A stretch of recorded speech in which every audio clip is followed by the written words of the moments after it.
How to fix a broken heart.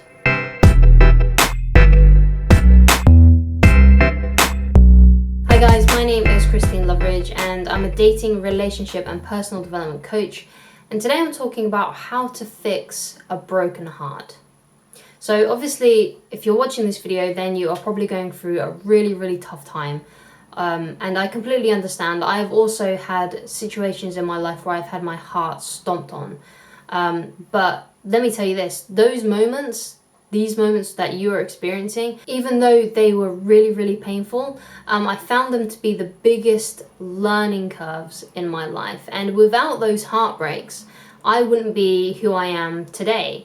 And even though I'm nowhere near exactly where I want to be in life, or in my own personal development, I sure am 1,000 times better than who I used to be. And that's kind of like how I measure my success, how I measure my happiness. I always measure how well I'm doing on my past self. So I know I'm better than who I was last year, and that's great. And if I ever get to a point where I think, okay, wait, last year I seem to be much more better, then obviously I know that I need to change something because I'm not growing, I'm not getting better.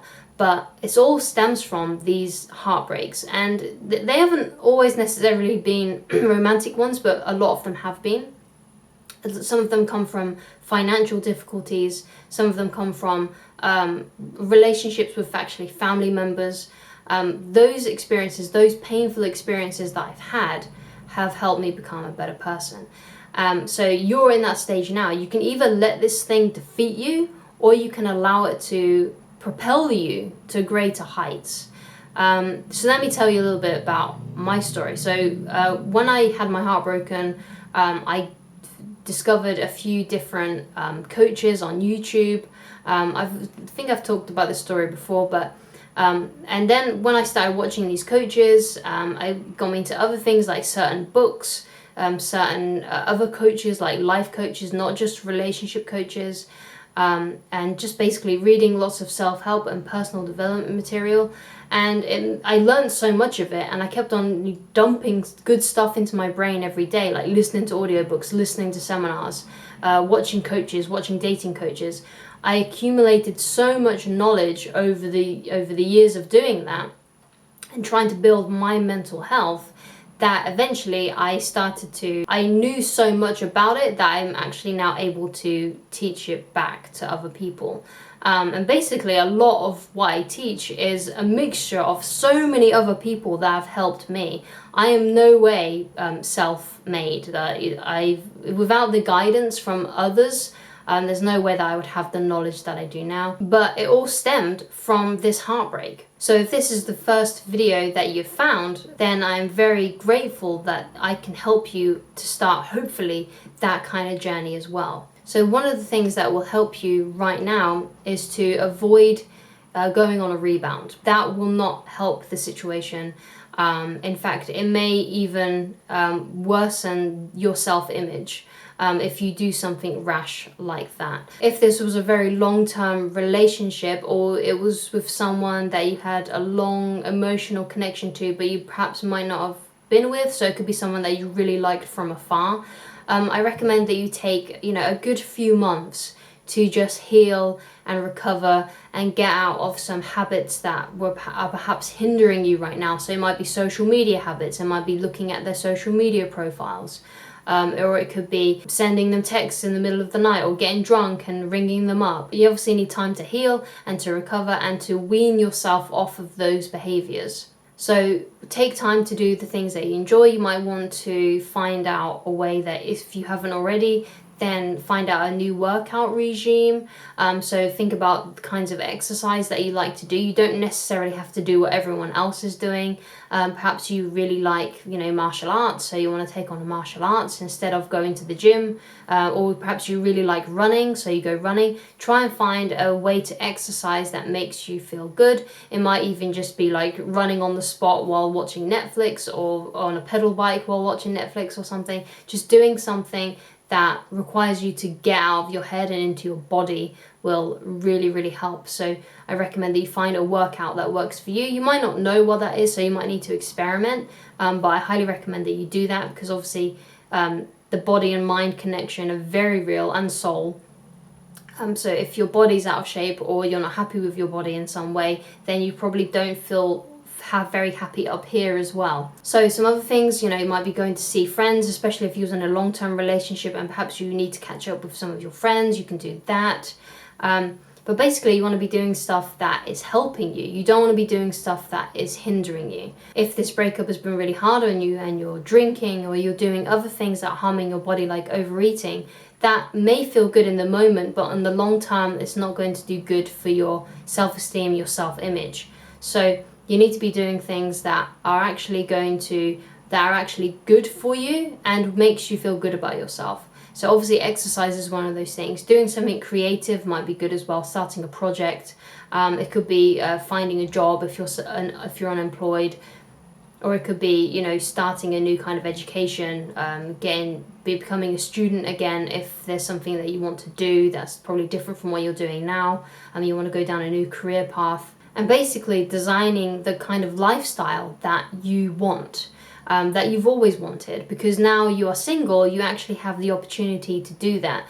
So while you are healing and not going on a rebound with someone, this is what you need to be doing. You need to be healing yourself. I highly recommend that you watch this Positive Resources playlist. In there is a bunch of things that I found when I started my journey that have personally helped me over the years, and they're things that I still go back to every so often. So I highly recommend that you go and watch those things. The next thing I want to talk about is it's okay to think about them, because obviously they're your ex. They're someone that you had a strong emotional connection with. So I think there's kind of like this idea that people have that you can forget about your ex. But the truth is, you'll probably never forget about them. You probably won't care about them, but you'll probably always have like a memory of them that might come up every so often.